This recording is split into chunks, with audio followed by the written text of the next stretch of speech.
ময়মনসিংহে অনুষ্ঠিত হলো হিজবুত তৌহিদের আয়োজনে ঐক্যের আহ্বান শীর্ষক গুরুত্বপূর্ণ আলোচনা সভা। সামাজিক, ধর্মীয় ও রাজনৈতিক বিভেদের প্রেক্ষাপটে এই সভা শান্তি, সম্প্রীতি ও মানবতার বার্তা নিয়ে এসেছে সাধারণ মানুষের মাঝে। শুক্রবার বিকাল ৩টায় ময়মনসিংহ সদর উপজেলার চরনীলক্ষিয়া ইউনিয়নের ভাটিপাড়া এলাকায় এই সভা অনুষ্ঠিত হয়। সভায় সভাপতিত্ব করেন জেলা হিজবুত তৌহিদের সভাপতি মোহাম্মদ বাচ্চু মিয়া।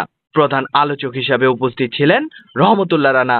বক্তারা বলেন, এই সমাজে ঐক্যের চেতনা জাগিয়ে তুলতে হবে, বিভেদ নয়, মানবতা এবং মুক্তিবোধই হোক আমাদের পথ চলার দিশা।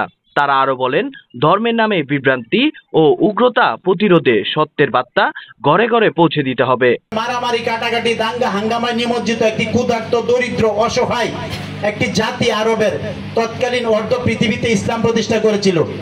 আর আজকে আমরা মুসলমান, প্রায় 200 কোটি মুসলমান সারা পৃথিবীতে, আমাদের লক্ষ লক্ষ আলেম, মুফতি, মৌলানা, কিন্তু আজকে আমরা ইহুদি খ্রিস্টানের আইন বিধান দ্বারা আমাদের সমাজ রাষ্ট্র চালাই, আমরা ইসলাম কায়েম করতে পারছি না।